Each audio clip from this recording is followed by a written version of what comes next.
So last week's European Under-20 Athletics Championships in Tallinn were remarkable for Irish athletics. One of our greatest ever achievements in terms of medals. It was the same in 3 days as we've done in the last 46 years combined. Undoubtedly, the star of the show was the double gold medalist Rhasidat Adeleke, and I'm delighted to say Rhasidat is with us this afternoon. Good afternoon to you. How are you? Hi, I'm good. How are you? Are you back on planet Earth yet? Have you rejoined us from the stratospheric heights that you must have been feeling over the last week? Just a little bit, it still hasn't sank in yet, fully, to be honest. I don't think it will for a while. So they were in Tallinn. You've been in college in Austin. What part of the world are you in at the moment? I'm in Dublin right now. And how is that? It's nice being home, getting back to the roots and stuff. But yeah, I'll be off again soon. So I'm just enjoying it while I'm here. Is this a proper full off season? Do you relax? Do you lie on the couch and watch daytime TV, or are you ticking over with weights and a few sprints and a few bits and pieces? How is that for you? Oh, I'm not doing anything at all. It's complete off season, no sports whatsoever. I'm just completely relaxing, regrouping, letting the body rest, and just relieving my mental as well from the track world. I'm going to be watching the Olympics and stuff, but physically relieving my body. So yeah. You gave a brilliant interview to the trackside guy in the aftermath of the 100 metres, and you talked a couple of times in it about the long hard season you've had, and then you went and over the next day ran another 3 races and won another gold medal. So obviously you had a little bit left in the tank at the very end of the season. Yeah, exactly. I really wasn't sure going into the championships how I was going to perform. I was obviously hoping for the best, but I would honestly take anything I was given, because that was the first time I've ever had a season so long, and just to be able to come away and achieve the things that I'd always dreamed of was just absolutely outstanding for me. So, I was just happy especially to come away injury-free as well. It's great. Tell us about the build-up then to this, because there must have been a little bit of pressure on yourself. You've been successful at the previous age group at under 18. You won the 200 metres there as a 15-year-old, I think. So, you must have had some expectation that against the rest of the field you were going to be able to compete for medals. What's the mindset like when this time around you're not an unknown? Everybody knows who you are in that race and everybody kind of has you marked out. It's pressure, it's a lot of pressure. I put pressure on myself, and a lot of people have high expectations of me, even if they don't say it, and I have high expectations of myself, my family too. So especially going into the competition as being the number one ranked in the 100 meters and the 200 meters. So we have this blue bib. So, I used to be a little bit scared of the blue bibs, because a lot of the times you wouldn't see people win with the blue bibs because, some other people would, outperform them, PB, etc. So, I was like, oh, I have the blue bib this time. So, I have to, rise up to the occasion. So, and I did that. So I was just really happy to be able to go out there and perform, honestly. When during the week do you realise that actually everything is going well, you feel good, your confidence is high, technically you're where you need to be? We're in the week. Yeah, so in the build up to the race, do you feel like I'm going to be able to do this today? Is there a moment? Is it when the race is over you're like, I did exactly what I was supposed to do?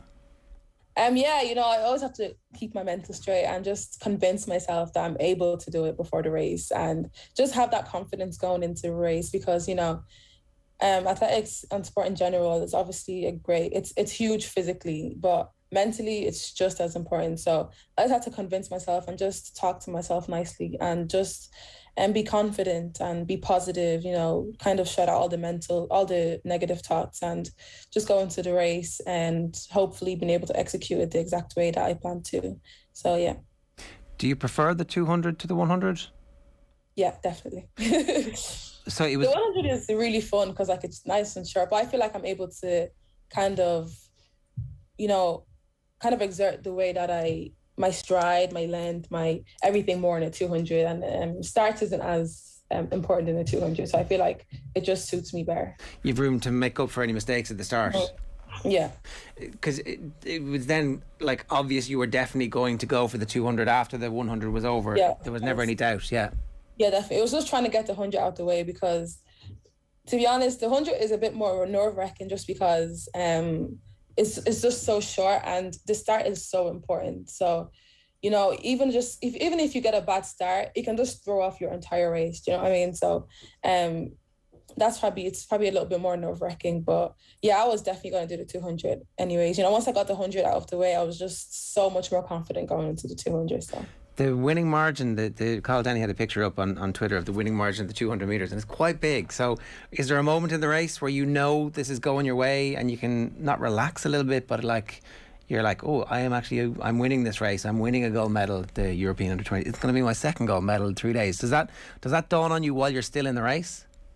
yeah, definitely. When I came off the bend and the first 100, I was in the lead and I was just like, okay, I'm doing exactly what I hope to do. And I just kept talking, because I talk to myself in the race sometimes. And I'm like, just keep pushing through, keep your form, just execute and get through the line and then you're done.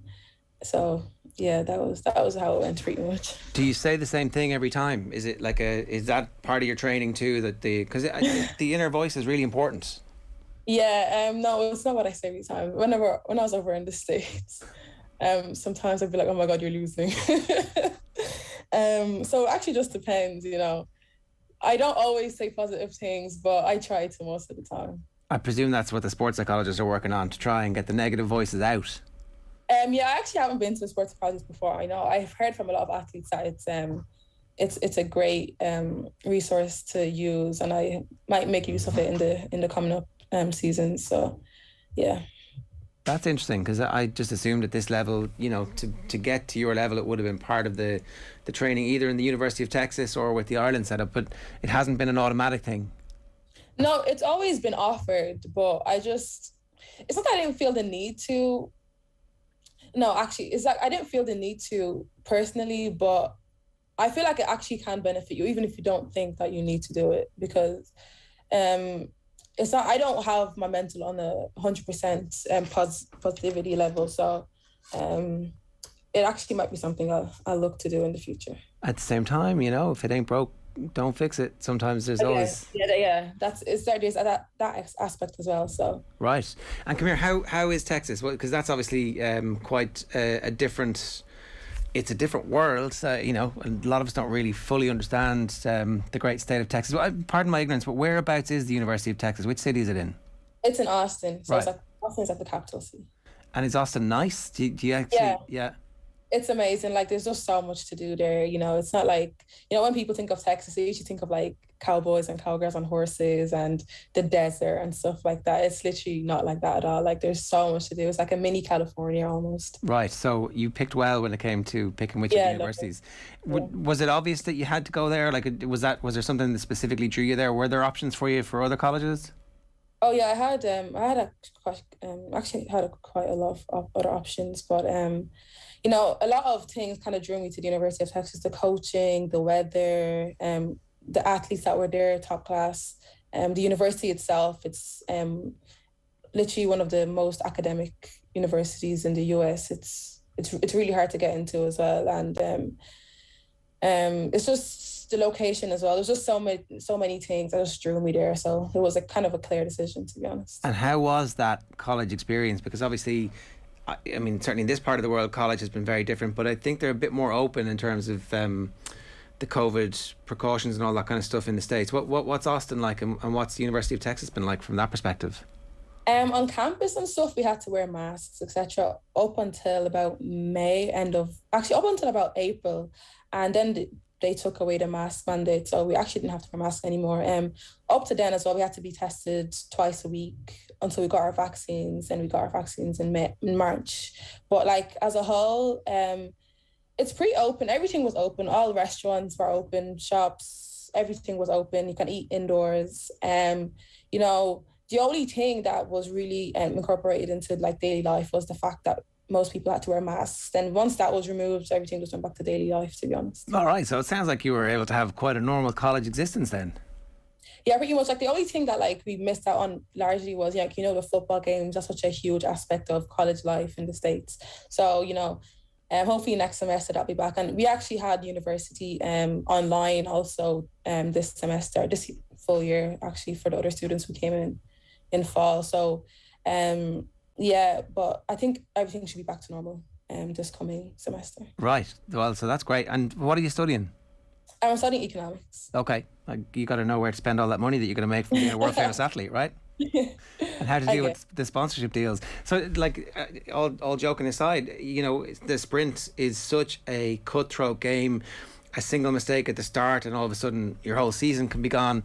Like, from your own perspective, winning consistently at the underage level in European competition must give you incredible confidence about where your career is headed. Oh yeah, definitely. To be so consistent, especially on a major international level, because it's so likely that athletes, they'll be performing well. Then when it comes to a championship, you just find it hard to perform. So for me to be able to come to these championships and execute and perform every single time, it just gives me so much confidence, because I know that then when I go to another major championships that's senior level, like a senior Europeans or world championships, Olympics, etc., I know I still have that type of aspect to me, that I'm able to perform at any type of stage that I find myself on. So And the benefit of it's great for confidence. yeah, and I'd say the benefit of racing in America, like the NCAA, from my very limited knowledge of it, they get you out and they race a lot. That's the whole point, is that, like, it's constantly racing against other people. It's not just training and then, so that also, I guess, hones your competitive instincts on a very regular basis against the very best young American athletes. Yeah, definitely, because even some of the times I'm running now, if I ran them but without have gone to the States, I would be going absolutely insane. Do you know what I mean? Like when I ran sub 23 for the first time, I looked at the clock and I just, was like, oh, great, and just walk off the track. If I ran sub 23 regularly without have been in the States, I would have been going absolutely ballistic. But it's just that when you're in the States, you see girls going 22.5, 22.6, 22.4 even. So, it kind of increases the level of the level that you're at, to be honest. So you're just striving for more all the time. It resets your own expectations. Yeah, literally. Yeah. Well, that's very powerful, right? Because that means that you see what they do, you work with them, you train against them, I guess, and they don't seem to be overawing you. So I was going to ask that about your times. How do they compare against the best Americans at the moment?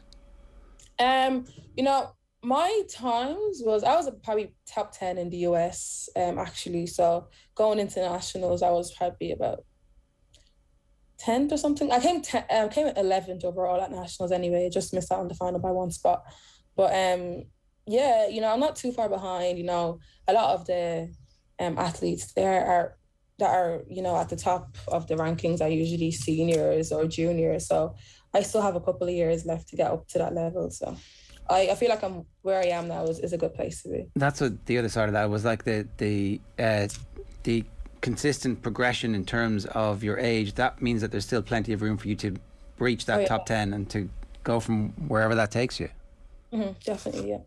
Right, that's pretty amazing. So people are wondering about the Olympics and how come our fastest runner at 100 and 200 isn't actually in the Olympics. What is the backstory to that, Rhasidat? What happened?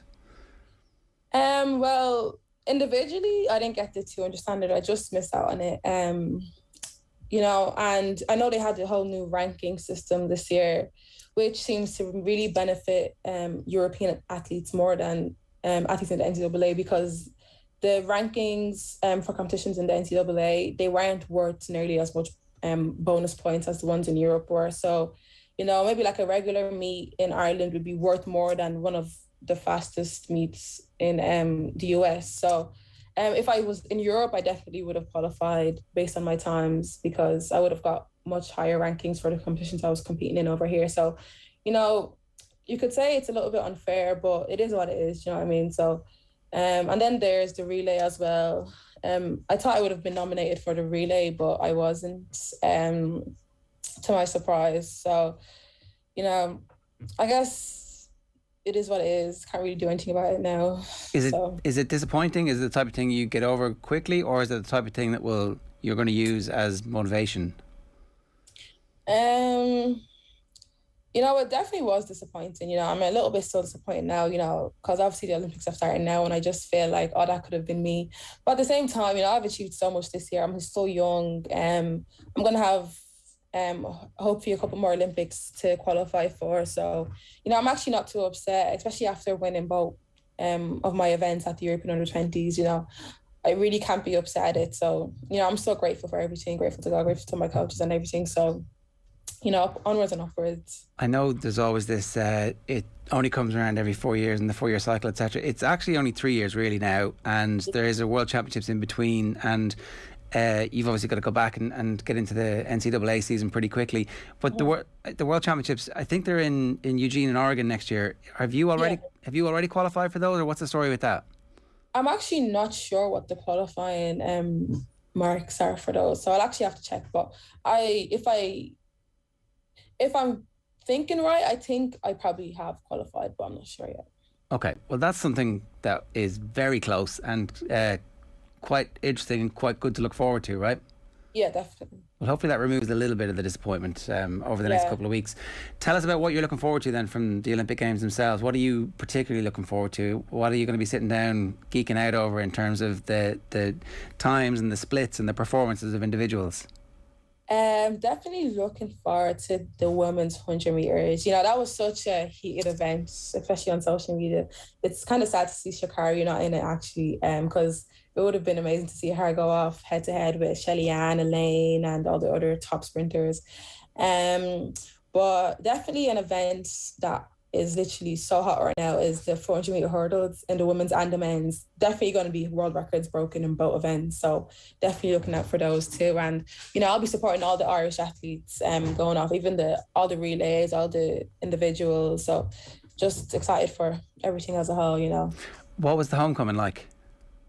Oh, it was great. I was actually surprised to see that there was so many people at the airport, because we got in at like 10:30 and we didn't get out until maybe like near 11 o'clock. So there was a lot of people there. We got pictures, families. It was just great, greeting all the people. So it was actually really nice. Yourself and your mum came into studio with Cliona Foley, I think it must be 2 years ago now, and that kind of journey that you've all been on to get to this point where you're competing on a world stage was told brilliantly over a half an hour. So I'm not asking you to rehash all the details of that, but it must be incredibly emotional for your family to have the success continue the way it has continued. Oh yeah, definitely. One of my main goals is just always to make my family proud, my mom proud, because she dedicate so much of her time to helping me succeed in everything I do. So just being able to put a smile on their faces and fill them with joy and pride is just definitely one of my top goals, and it's just one of my top moments of all the success, to be honest. So it's amazing. Yeah, well, you're definitely delivering on that, and plenty more to come as well. Rhasidat, thanks a million for making the time to talk to us. Cheers. No problem. Thank you. As I said, they're one of the stars of the Under-20 Athletics Championships in Tallinn. Rhasidat Adeleke joining us. If you want to get in touch with us this evening, you can text the show on 53106. We'll take a quick break. Back after these.